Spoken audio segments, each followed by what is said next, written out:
pangalan ni Yahweh El Shaddai. Let's take a reading from the Gospel of St. Matthew. Matthew chapter 16, verses 21 to 27. From that time on, Jesus began to explain to his disciples that he must go to Jerusalem and suffer many things at the hands of the elders, the chief priests, and the teachers of the law, and that he must be killed, and on the third day be raised to life. Peter took him aside and began to rebuke him. "Never, Lord," he said. "This shall never happen to you." Jesus turned and said to Peter, "Get behind me, Satan. You are a stumbling block to me, and you do not have in mind the concerns of God, but merely human concerns." Then Jesus said to his disciples, "Whoever wants to be my disciple must deny themselves and take up their cross and follow me. For whoever wants to save their life will lose it. But whoever loses their life for me will find it. What good will it be for someone to gain the whole world, yet forfeit their soul? Or what can anyone give in exchange for their soul? For the Son of Man is going to come in his Father's glory with his angels, and then he will reward each person according to what they have done." Mula noon ay ipinalam na ni Jesus sa kanyang mga alagad ang mangyayari sa kanya. Sinabi niya, "Dapat akong magtungo sa Jerusalem at magdanas ng maraming hirap sa kamay ng mga pinuno ng bayan, mga punong pari at mga tagapagturo ng kautusan. Ako'y papatayin, ngunit sa ikatlong araw, ako'y muling mabubuhay." Dinala siya ni Pedro sa isang tabi at pinagsabihan, "Panginoon, huwag nawang itulot ng Diyos, kailan may hindi yan mangyayari sa inyo." Ngunit hinarap siya ni Jesus at sinabihan, "Lumayo ka, Satanas, hadlang ka sa aking landas. Ang iniisip mo ay hindi sa Diyos, kundi sa tao." Sinabi ni Jesus sa kanyang mga alagad, "Sino mang nagnanais sumunod sa akin, ay kailangang itakwil ang kanyang sarili, pasanin ang kanyang krus, at sumunod sa akin. Ang naghahangad na magligtas ng kanyang buhay, ay mawawalan nito. Ngunit ang mawalan ng kanyang buhay alang-alang sa akin, ay magkakamit nito. Sapagkat ano ba ang mapapala ng isang tao, makamtan man niya ang buong daigdig, ngunit mapapahamak naman ang kanyang sarili? Ano ang maibibigay ng isang tao kapalit ng kanyang buhay? Sapagkat darating ang anak ng tao na kasama ang kanyang mga anghel, at taglay ang dakilang kapangyarihan ng kanyang Ama. Sa panahong iyo'y gagantimpalaan niya ang bawat tao ayon sa ginawa nito." Ang mabuting balita ng ating pong kaligtasan. You deserve, Lord, all the glory and honor.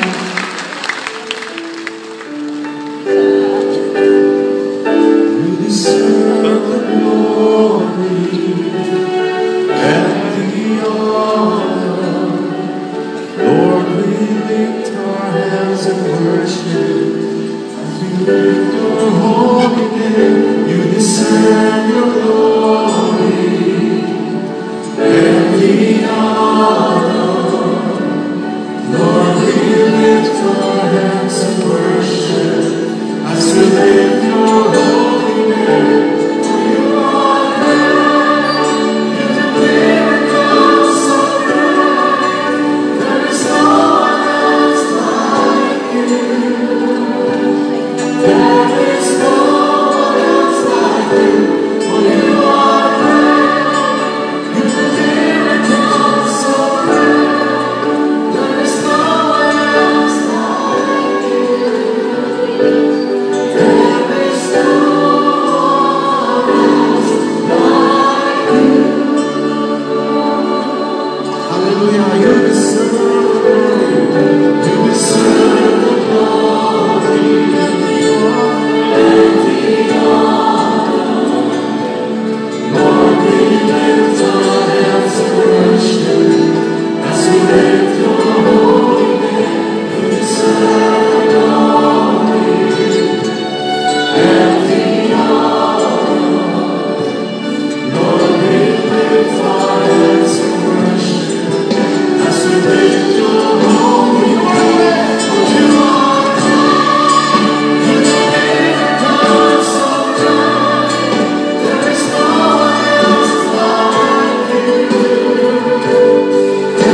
pakitignan po muna ang inyong pong mga katabi at pakingitian. Yung ngiti na abot hanggang tainga. Ayan. Sabihin mo kapatid, isang pinagpalang gabi sa'yo. Sabihin mo, naniniwala ako na ang pagpapala ng Diyos ay muling ibubuhas sa'yo ngayong gabi. Sino pong naniniwala? Ayan, praise the Lord. Palakpakan natin si Yahweh El Shaddai. Lumalakas na palakpak para sa Diyos. Ayan. Naniniwala po kayo na makapangyarihan ng ating Panginoon? Naniniwala kayo na lahat ng bagay ay magagawa ni Yahweh El Shaddai? Ang mga naniniwala, ngayon palang itinataas ng prayer request. Ang mga naniniwala, ngayon palang itinataas ng kanilang pong mga daladalahan para maging instrumento ng pagpapala sa kanilang buhay. At sa ating pong pagtaas ng ating pong mga prayer request at mga bagay na iyan, ay ating pong panghawakan na meron pong pagkilos ang Panginoon sa ating pong buhay. Pag-pray po natin, Amang Yahweh El Shaddai, maraming salamat sa iyong biyaya. Salamat, O Diyos, sa pag-ibig mo. At salamat dahil naniniwala kami na Ikaw ang Diyos na makapangyarihan sa lahat. Ikaw ang Diyos na makagagawa ng lahat ng bagay. Lord, alam mo ang lahat ng aming mga pangangailangan. Alam mo ang lahat ng aming mga panalangin na isulat na dalangin namin sa oras na ito, O Diyos. Katagpuin mo, Lord, ang lahat ng aming pangangailangan. Dahil naniniwala kami na hindi mo lang basta alam, Panginoon, kundi sa oras din ito ay nais mong ipagkaloob ang lahat ng aming mga panalangin. Lord, amin pong dalangin, pagpalain ng mga daladalahan ng lahat ng itinataas sa iyo, maging daluyan ng pagpapala, himala at tanda sa aming pong buhay. At naniniwala kami ngayong gabing ito, na kaming lahat ay answered prayer. Sa pangalan ng Ama, ng Anak, ng Espiritu Santo. Amen. Palakpakan si Yahweh El Shaddai at ibaba po muna ninyong ating mga daladalahan at ating pong itaas ang ating mga kamay. Ayan. Naniniwala po kayong kasama natin ng Diyos? Amen. Yan din po ang isang bagay na pinaniniwalaan ko ngayon na talagang ang presensya ng Panginoon ay nasa sa atin sa oras na ito. Bago po kayo umupo, gawin po natin yung yuyuko tayo ng 3 at meron tayong sasabihin. Ano po ang ating sasabihin? Sabihin natin, yes to Jesus. Yes to Jesus.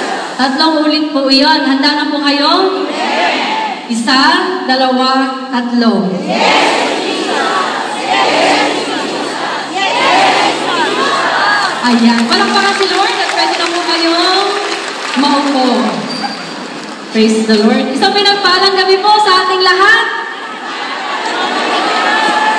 At salamat sa Panginoon dahil po nakatayo ako ngayon sa inyong harapan. Salamat sa Panginoon dahil binigyan ng pagkakataon na magbahagi sa inyo ng aking pong mga karanasan at the same time ng salita ng Diyos. Amen. Alam niyo po, ito ay, naniniwala po ako na ito ay gabi muli ng pagpapala ng Panginoon. Ito ay gabi, panahon, na kung saan mararanasan natin muli yung panibagong lakas mula kay Yahweh El Shaddai. Amen? Taas po ang kamay ng mga mahilig sa tsokolate. Ang dami po pala, no? Sino po dito ang mahilig sa dark chocolate? Taas ang kamay. Ayan, sige po. Pero wala po akong dala dito, ano? Now, mga kapatid ko kay Kristo, naalala ko po, bago ko simulan po yung ating ebanghelyo, naalala ko, nung ako po ay na-assign sa PFCC 5 Dagupan, meron pong isang pagkakataon na kami po ay galing sa outreach. At yung aking pong head doon, ay meron po siyang sasakyan. So, ang nangyari po, bago kami dumiretso doon sa office, sabi niya sa akin, tumingin ka ng ice cream. Kasi baka meron doong ice cream. Ngayon po, pumunta ako at bumaba ako sa 7-Eleven. I mean, doon po sa convenience store. At ang sabi ko doon, tinitignan ko, tumingin ako ng mga ice cream. Meron akong isang ice cream na nakita. Yung ice cream na iyon ay dark chocolate na may Belgium chips.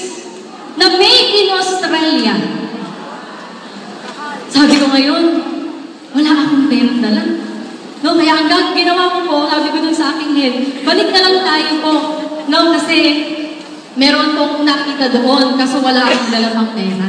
Ang ginawa ko ngayon, malapit lang po yung office doon sa convenience store. Tapos, ang ginawa ko, kumuha ako ng 500. Tapos, balik ako ngayon sa convenience store.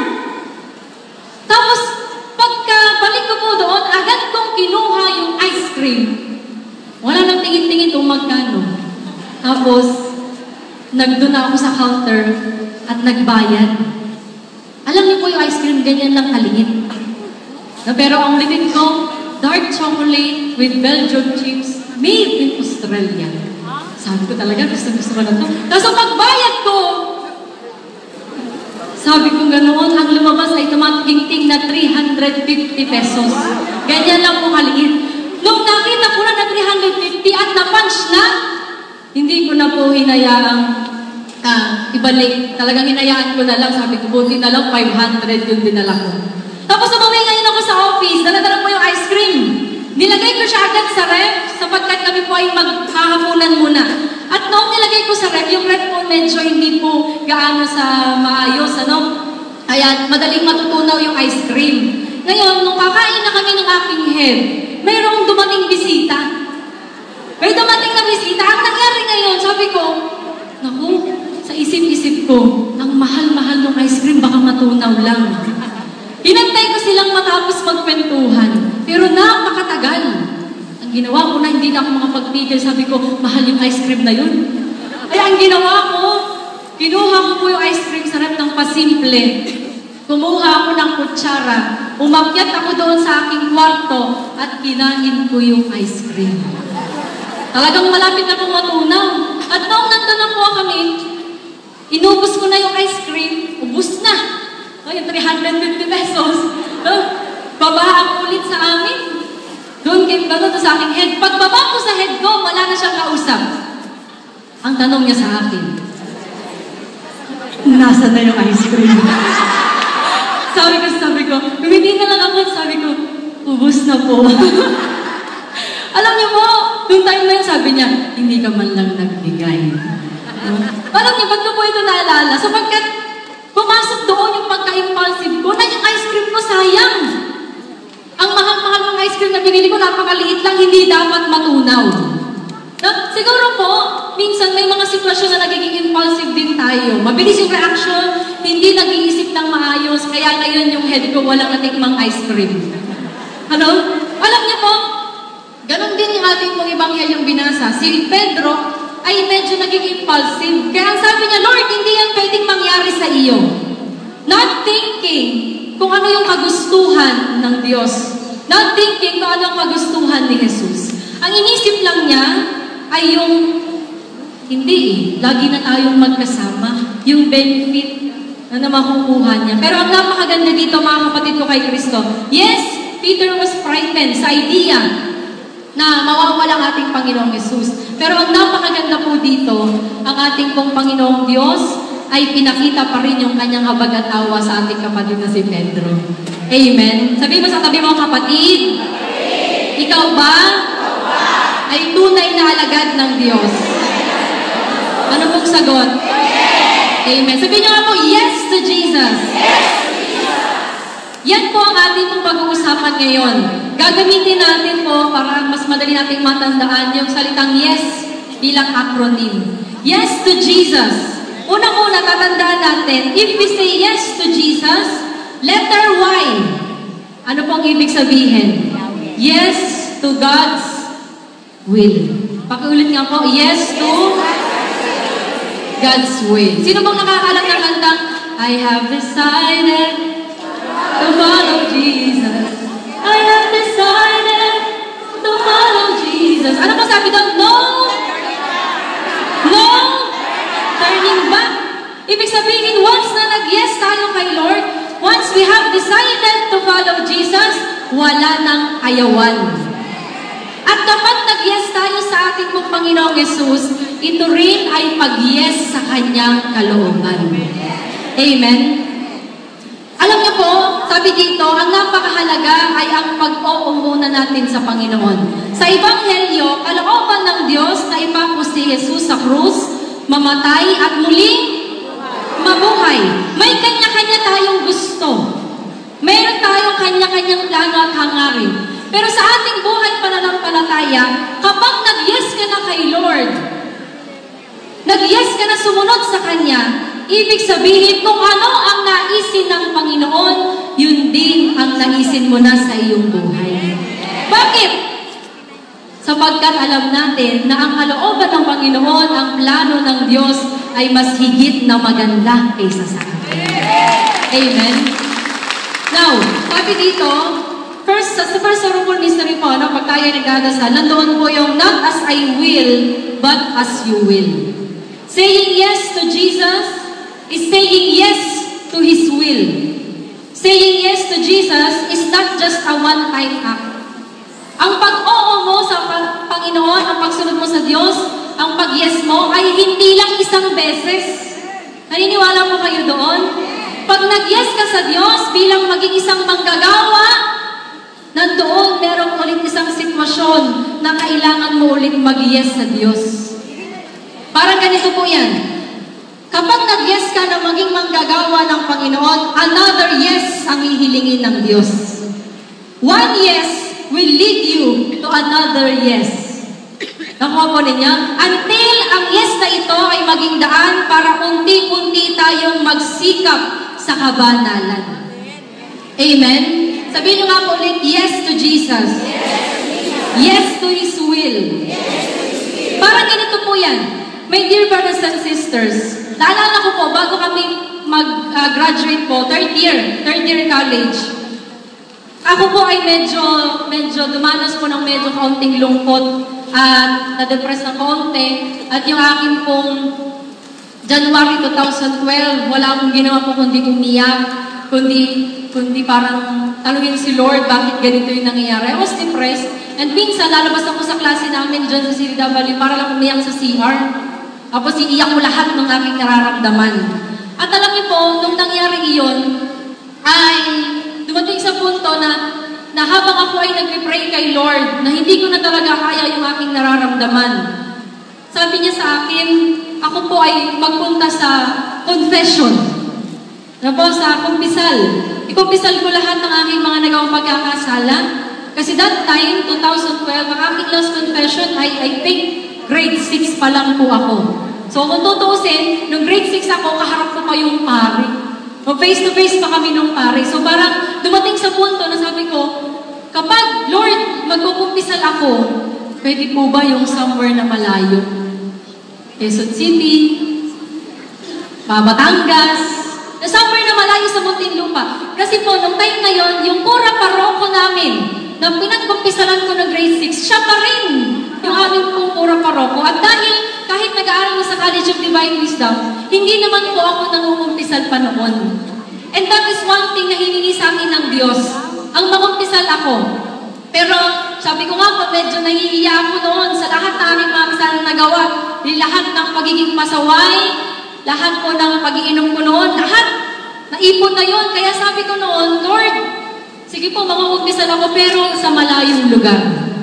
Pero biglang nag-announce po si Bishop Bacanian, sabi ni Bishop, magkakaroon tayo ng confession bilang panimula ng Ash Wednesday at ng Lenten season. So, ang nangyari ngayon, pumunta po ako, sabi ko, Lord, nanalangin ako nung gabi, sabi ko, Lord, pwede po ba na yung pare na makakaharap ko bukas ay yung hindi nababalik ng humble. Sabi ko po, pwede po ba yung pare, Lord, na makakaharap ko bukas, hindi na ako maaalala. No? Hindi na ako maalala. Yun ang aking pong prayer. Na sabi ko, Lord, allow me na makapag-confess dito po sa ABR.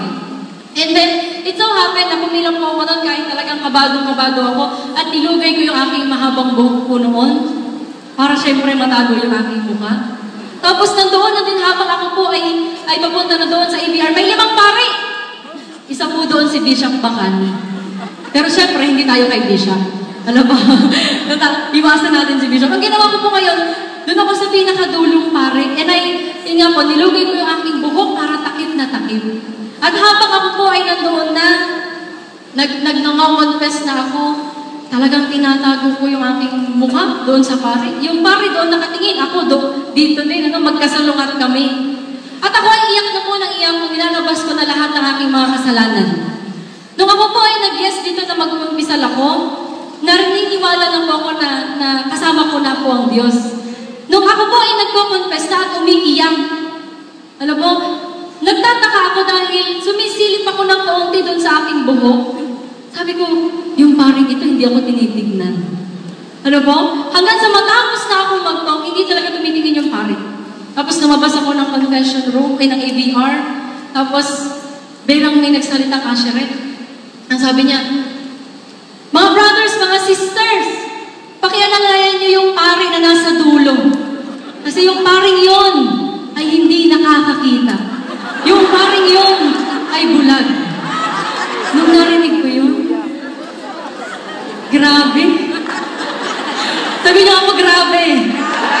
Oo, talagang nung time na yun, sabi ko sa sarili ko, grabe si Lord. Talagang umiyak po ako ng gusto at nasabi ko na lang, sabi nga doon sa kanyang salita, doon, yun po yung aking naalala. Sandaling ang bayan ito na tayo, na aking pinili ay magpakumbaba. Manalangin. Hanapin ako at taligdan ang kanilang kasalanan. Ano pong unang gagawin ng Diyos? Diringgit ko sila at patatawarin ko sila at ibabalik ko sa kanilang lupain ang katiwasayan at kasaganaan. Amen. Yun ang unang ginawa ng Diyos. Answered prayer ako. Yung una kong yes sa Panginoon, naghimala ang Diyos. Na ang sabi niya, ayaw ko palang maalala ko ng pare. No, hindi ko naman hiniling na maging bulag ang pare. Pero ang binigay ng Diyos, talagang hindi ako maaalala ni Mother. No? Kasi bulag talaga siya. Pero anyways, ako po ay talagang namangha noon. Now, dahil doon, another yes ang hiningi sa akin ni Lord. Ang i-continue ang evangelization. Na kahit po, nandoon na yung parang sinasabi nila na huwag na akong tumuloy.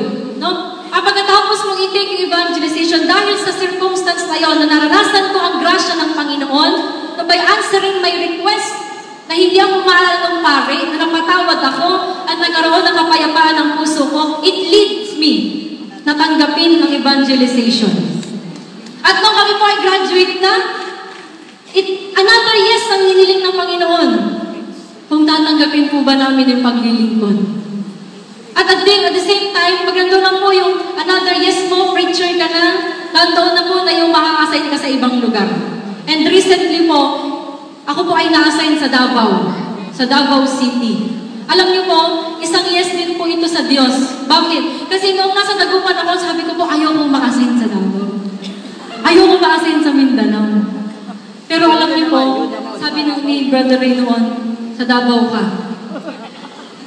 Sabi ko, pag hindi pumayag ang papa ko, may reason ako para hindi pumunta.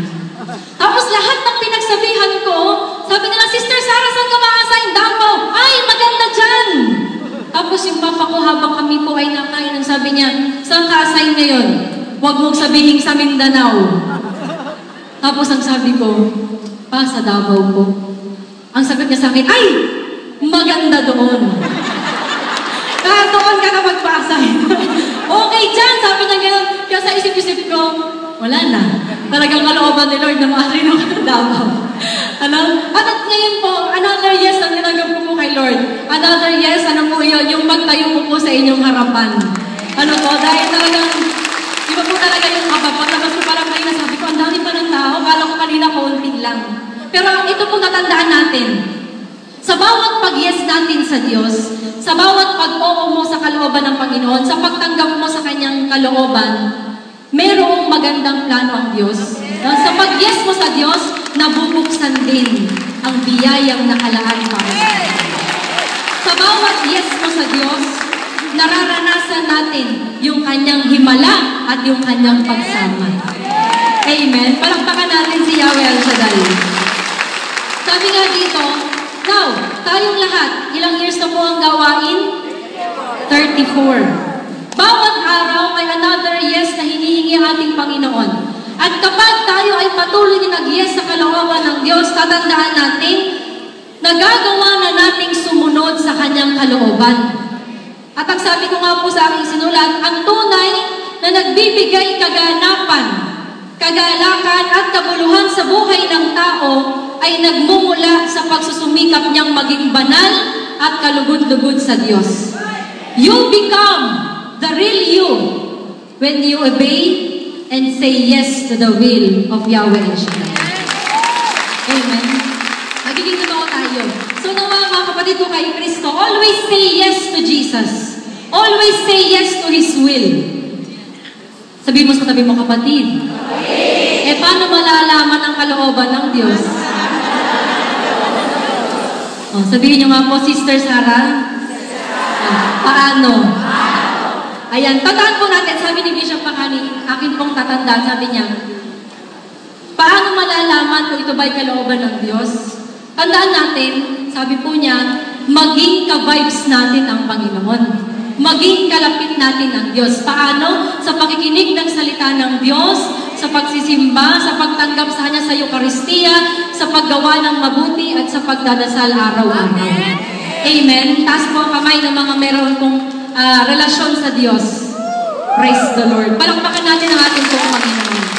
Ang ating pong relasyon sa Diyos, ang siyang patuloy na mag-encourage sa atin, mag-motivate sa atin, na magawa yung kalooban na ating pong minamahal na ating Panginoong Jesus. Amen? Ito po ating tatandaan. Sa ating buhay pananampalataya, and by saying yes to Jesus always, ang ating aim, ang ating goal, ay mapangiti at maging proud sa atin ang ating Panginoong Jesus.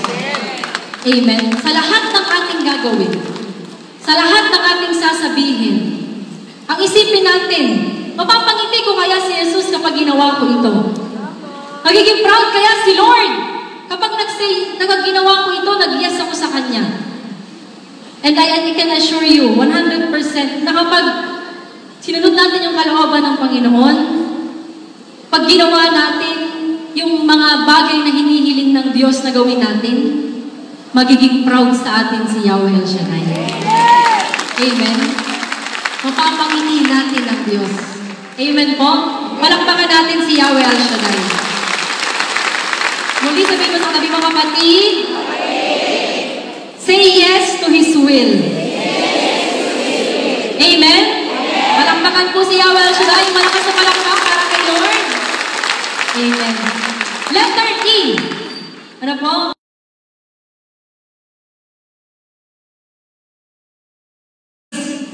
Sufferings. Pakisabi nga po, embrace sufferings. Sino pong gusto ng kaginhawaan? Taas ang kamay. Sino gusto ng paghihirap? Wala na tumaas ng kamay. Paghihirap o ginhawa? Ginhawa. Oo, tatanungin, ginhawa. Ano po? Ang tao magkakasundo yan sa isang bagay. Na tayo magkakasundo.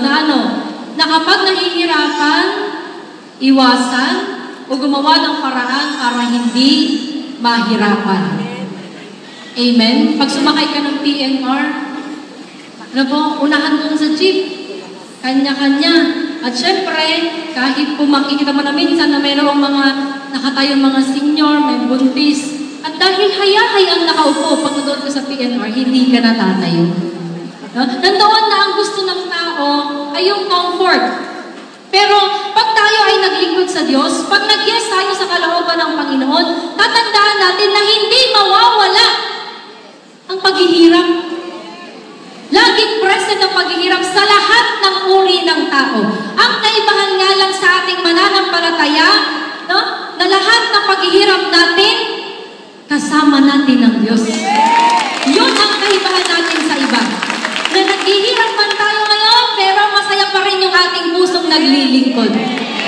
Meron man tayong problemang pinagdaraanan, pero matatag pa rin yung ating kalooban na mapagtatagumpayan natin ito. Amen?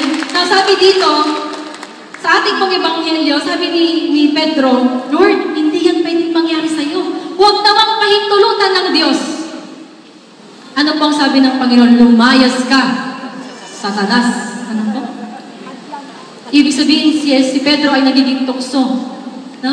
At minsan, kapag naghihirap ang tao, doon mas maraming tukso. Ano po? Bakit? Ang tukso, sasabihin, hayaan mo na yan, shortcut na lang yan, iinom na lang natin yan, kalimutan na natin yan, magsaya na lang tayo para makalimutan ang problema. Pero hindi ganun ang pamamaraan ng Panginoon. Hindi ganun. Kundi niyakap ng Panginoong Yesus ang paghihirap para sa iyo at para sa akin. Tingnan niyo po, noong si Lord ay nakapako sa krus, ang sabi doon sa kanya, kung ikaw talaga ang Diyos, bumaba ka dyan at maniniwala kami sa iyo.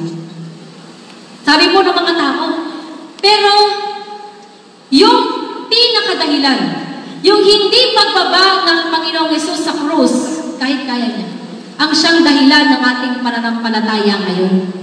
Nakukuha po ninyo?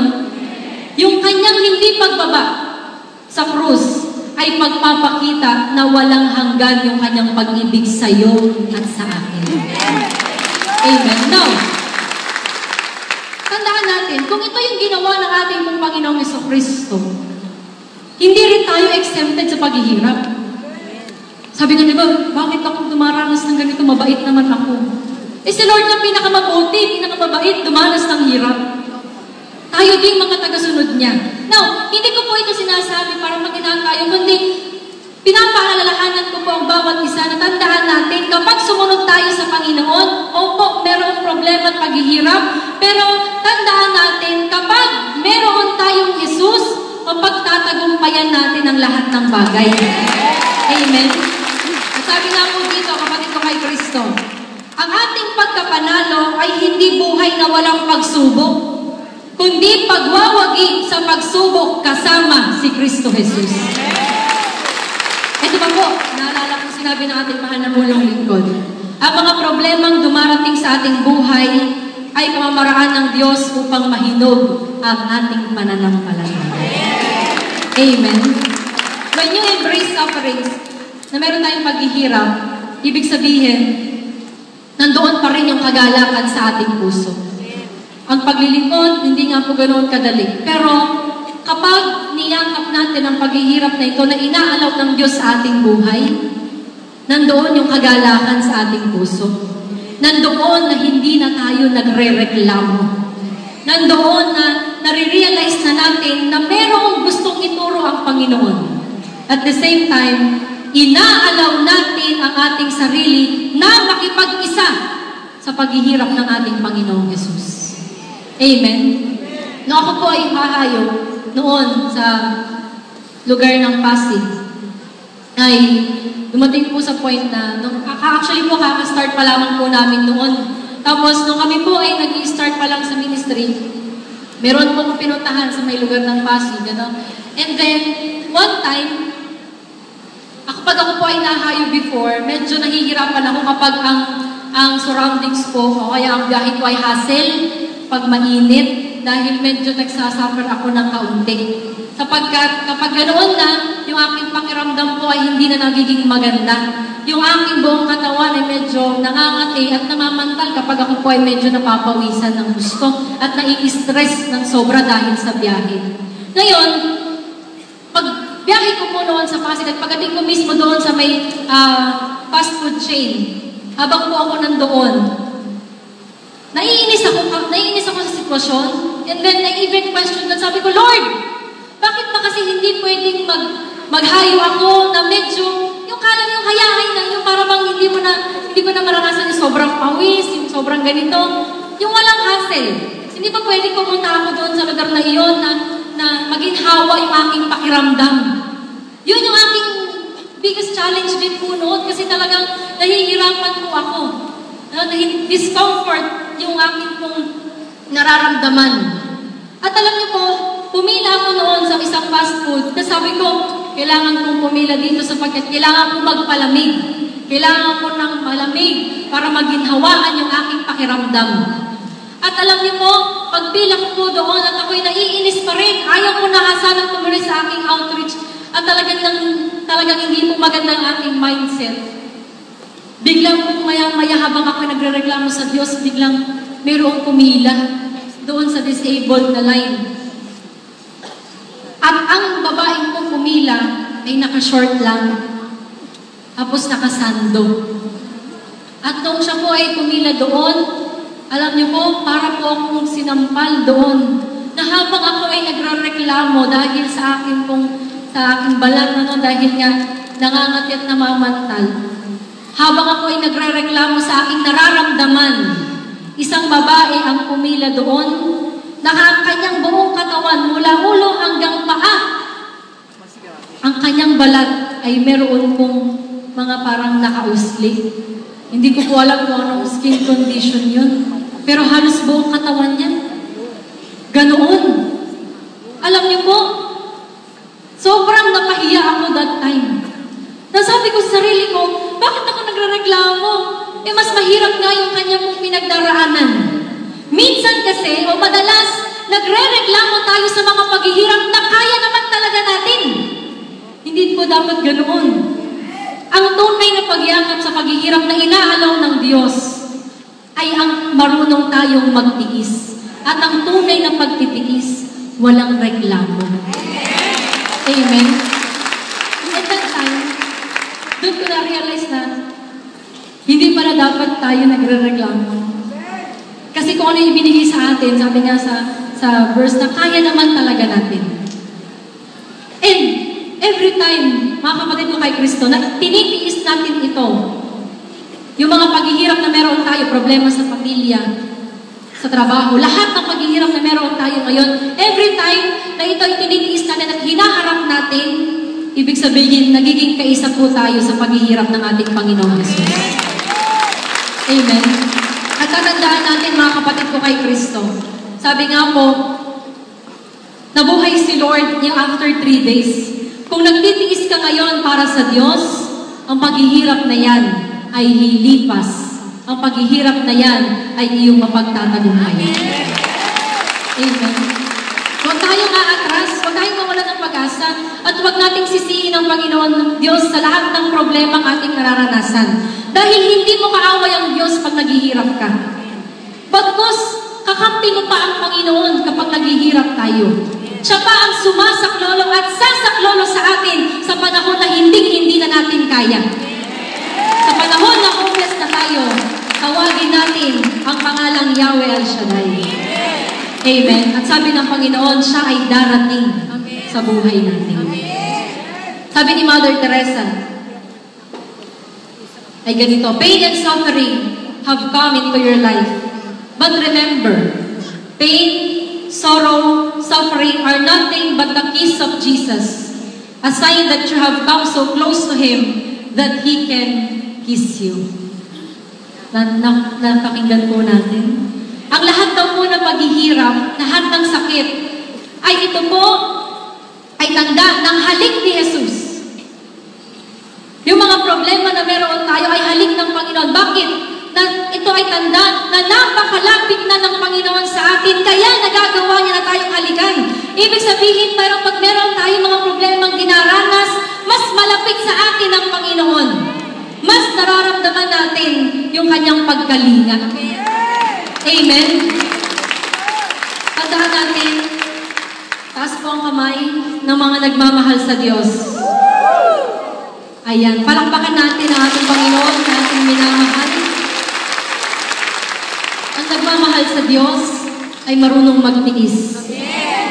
At ang marunong magtiis ay nagwawagi kasama ang Diyos. Amen. Palakpakan po natin ang malakas na malakas si Yahweh El Shaddai. Sabihin niyo, praise the Lord! Hallelujah! Amen. Una pong letter Y. Ano po yung letter Y? Yes to God's will. Letter E? Embrace sufferings. Kung ano man po yung paghihirap na meron tayo ngayon, meron tayo siguro ang Diyos. At dalangin ko, ano ba ng paghihirap na meron tayo ngayon sa oras na ito, ay matutunan natin kung ano ang gustong sabihin ng Diyos at mapagtagumpayan natin sa oras na ito. Amen? Letter S. Letter S po is serve God for the rest of your life. Sabihin niyo ako, habang buhay. Sino po ang nais maglingkod sa Diyos? Sino po ang nais magpagamit sa Diyos? Amen. Tandaan niyo po, ang lahat na nagpapagamit sa Diyos ay pinagpapala ni Yahweh Al Shaddai. Amen. So sabi dito, saying yes to Jesus means serving Him. Paglilingkod sa ating pong Panginoon. At tandaan natin, sabi ni St. Clare, love God, serve God, everything is in that.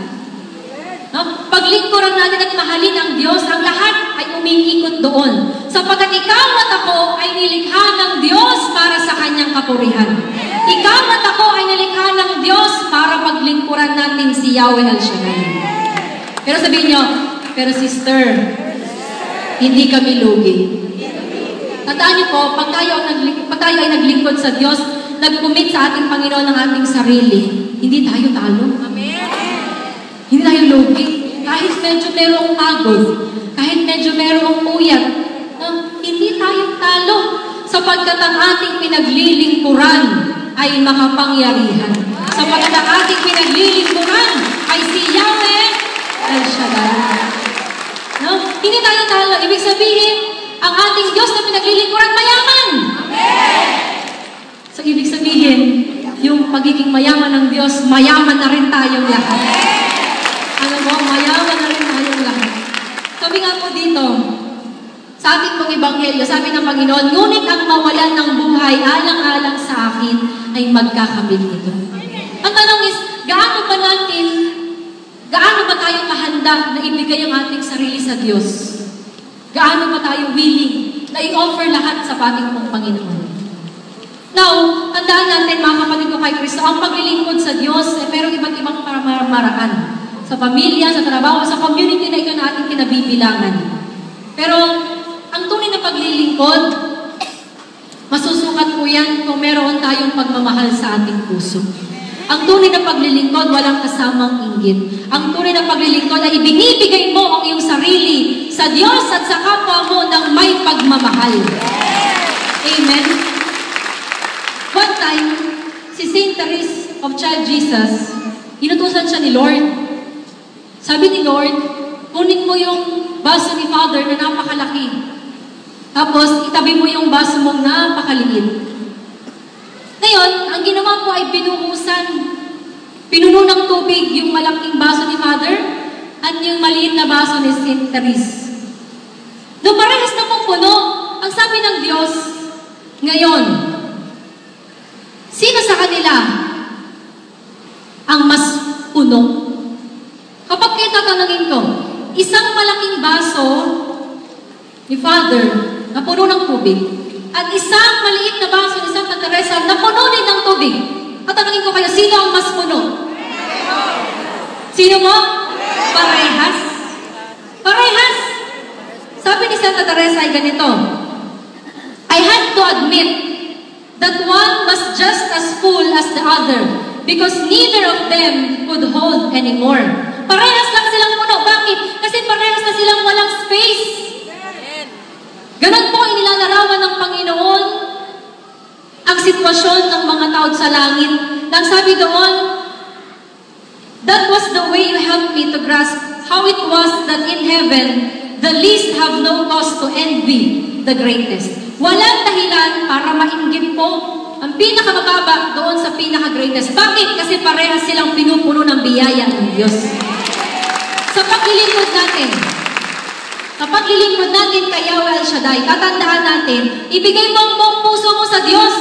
Ibigay mo ang buong oras mo sa Diyos, ang buong lakas mo sa Diyos. At hindi magkukulang ang Panginoon. Walang inggit, walang reklamo. Bakit? Kasi ang Diyos, pantay-pantay ang biyaya para sa ating lahat. Amen? Hindi nakakalimutan ng Diyos ang ginagawa mo para sa Kanya. Sabi po dito, the service means we put love. No? Ang tunay na paglilingkod sa Panginoon ay nilalagyan natin ng pagmamahal. Taas po ang kamay ulit na naglilingkod. Taas ang kamay na umaamin na sila minsan po ay nahihirapan. Tandaan natin, sa bawat paghihirap na ating nararanasan, dahil sa ating paglilingkod,